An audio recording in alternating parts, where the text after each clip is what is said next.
really easy when we're in the middle of dealing with our task on our computers. It's easy to disconnect and not realize what's really in front of us. And being out here with our teammates and actually communicating face to face and just hands-on experiences unmatched. As far as comparing this to online opportunities, this far exceeds that, right? Anytime we can be out in the elements and actually feel something and not be in front of a monitor is wonderful. Today we're at the volunteer training site in lovely Tullahoma, Tennessee, where we are participating in the exercise Unkind Treachery, out here doing some Ready Airman training in the field. Unkind Treachery really at its core is about morale. The Ready Airman training is critical as the Air Force transitions and we begin to think about great power competition. And when that directive, emerged, we had some full-time guardsmen that said, "Hey, here's a way we could do this. Get us away from some of the computer-based training, do some of this training in the field, build morale, really reconnect with what it means to be in the uniform." Yeah, so the idea for Unkind Treachery came from a Major Logan and myself. We had been at different units before that had done this for a morale event. We kind of took that idea and applied it to the RAT training. The purpose of the exercise is to complete those RAT requirements in a field environment, so to give it a deployed feel. So some of the components that we're doing is land navigation, weapons familiarization, patrolling basics, base defense.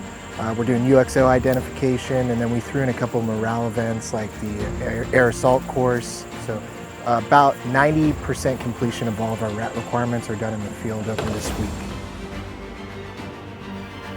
I would say the online part was informative, but obviously being out here and doing it is a much different experience. Even though we do intelligence and may not ever see war, you just never know.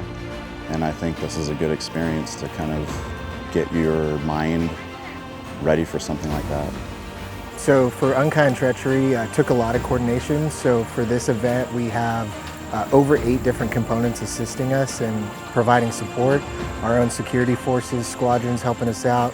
We've got medics from our medical group. We also have other people coordinating from Knoxville. So we have Knoxville Search and Rescue, we have Knoxville SEER instructor down here, as well as all of the volunteer site staff that has helped us coordinate this event. So about a year of planning and coordination with all these units. No matter if you're a cyber unit, an intel unit, an ops unit, you can all do this type of training. It's definitely accomplishable. It just takes a lot of legwork on the front end. But if you plan this out 2 years in advance or so, you could get your people out in the field and give them beneficial training. Unkind Treachery 24 has been a wild success. And I know this from talking to my people, talking to the leads, the team leads, talking to our senior enlisted, our junior enlisted, again, the turnout, right? Just the number of people that were willing to take time off from work, come out here and participate. It's been a wild success. So we've gotten several comments about just the camaraderie that people have experienced this week, getting to know people better. Now, the underlying reality is we're getting all that Ready Airman training completed, all right? We're getting fantastic classroom training instead of computer-based training. We're getting field experience. So it's been a wild success just from talking to the people in our squadron, from seeing the training, being a part of the training, getting that accomplished, and just, again, building that camaraderie and that sense of team unity that's so critical. Is this your AT right now? Yeah, you can call it that. Okay. Yeah. Part of it.